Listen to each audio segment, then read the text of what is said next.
Milord, यह आदमी सजा की योग्य नहीं, दया की योग्य है।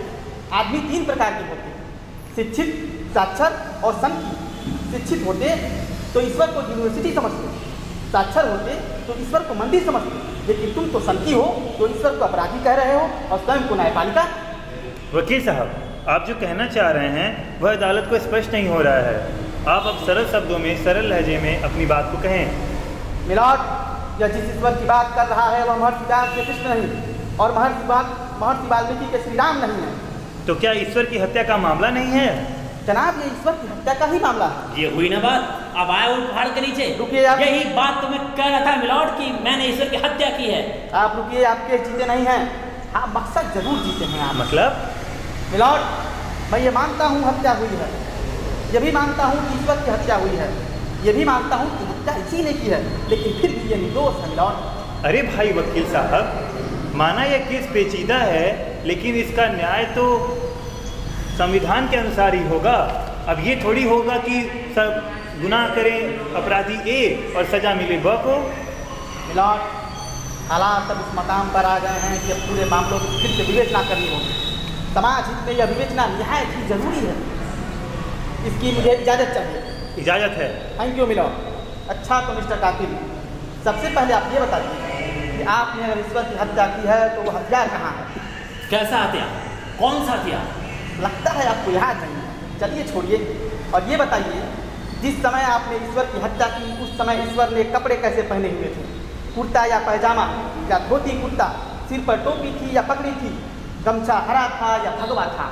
मिलॉर्ड, इन सब बातों का इस केस से कोई ताल्लुकात नहीं है। वकील साहब इस केस को उलझा रहे हैं। जब मैंने पहले ही कह दिया कि मैंने ईश्वर की हत्या की है तो इन सब बातों का कोई मतलब नहीं रह जाता है। ताल्लुक है मिलॉर्ड। अगर इसने ईश्वर की हत्या की है तो मेरी बातों का जवाब दे कि ईश्वर ने उस वक्त किस कपड़े पहने थे? हाँ बताओ, ईश्वर ने कौन से कपड़े पहने थे? मुझे याद नहीं मिलॉर्ड। आपको याद होगा भी नहीं। इन्होंने ना किसी ईश्वर को देखा है ना किसी ईश्वर की हत्या की है। ये जिसे ईश्वर समझ रहे हैं मिलॉर्ड, वह सिर्फ धोखा है। ईश्वर इंसान को बनाए ये ठीक है, लेकिन इंसान ईश्वर को बनाए, इससे बड़ा झूठ कुछ और नहीं हो सकता मिलॉर्ड। लोगों ने नकली ईश्वर जाग कर लिए हैं और तुम उन नकली ईश्वर के प्रेम में पागल हो गए हो। नकली ईश्वर? मेरा ईश्वर नकली है?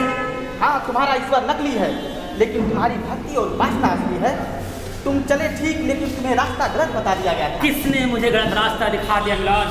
धर्म के ठेकेदारों ने। धर्म के ठेकेदारों ने? मेरी बात को समझो। जैसे देश के दुश्मन बाजार में नकली नोट ले आते हैं, वैसे ही धर्म के दुश्मन नकली ईश्वर को ले आए हैं। नकली ईश्वर?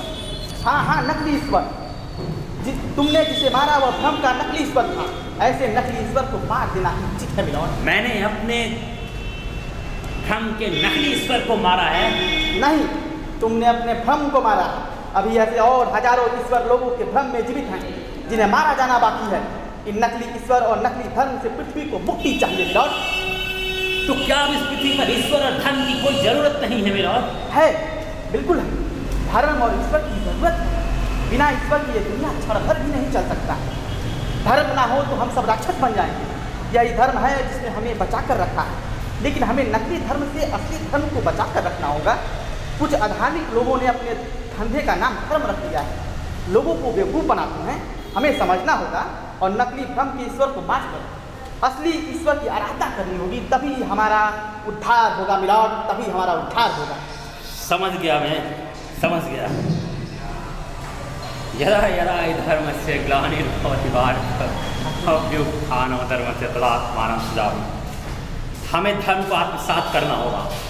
जिस प्रकार हम जल में उतर करके अपनी प्यास नहीं बुझा सकते हैं और जल को अपने अंदर ग्रहण कर ही हम अपनी प्यास बुझा सकते हैं, उसी प्रकार से धर्म को हमें आत्मसात करना होगा। हमें धर्म में नहीं उतरना होगा, धर्म को अपने अंदर उतारना होगा। मैं पूरी तरह से अब ये बात समझ चुका हूँ मिलॉर्ड। अब ये बात बिल्कुल शीशे की तरह साफ है। इस केस का फैसला हो चुका है कि इस व्यक्ति ने जिस ईश्वर की हत्या की वह केवल भ्रम का ईश्वर था। इसलिए अब फैसला आपके हाथ में है कि आप इस आरोपी को सजा दीजिए या फिर इसे बाइज्जत रिहा किया जाए। तमाम सबूतों और दलीलों को सुनने के बाद ये अदालत इस नतीजे पे पहुंची है कि इस आरोपी ने ईश्वर की हत्या नहीं की, क्योंकि ईश्वर की तो हत्या की ही नहीं जा सकती। अर्थात ईश्वर की तो हत्या हो ही नहीं सकती, क्योंकि ईश्वर हमारे मन में है। जिस ईश्वर को हम मंदिर मस्जिद में ढूंढते हैं वह ईश्वर हमारे अंदर है। हमें उसे आत्मसात करने की ज़रूरत है। जैसे इस अपराधी ने नकली ईश्वर को अपने अंदर से नष्ट किया, वैसे हमें भी अपने अंदर से नकली ईश्वर को नष्ट करने की ज़रूरत है। बाकी फैसला मैं जनता पर छोड़ता हूँ।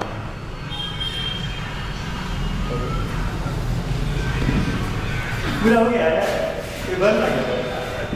कितना मिनट हुआ है वो?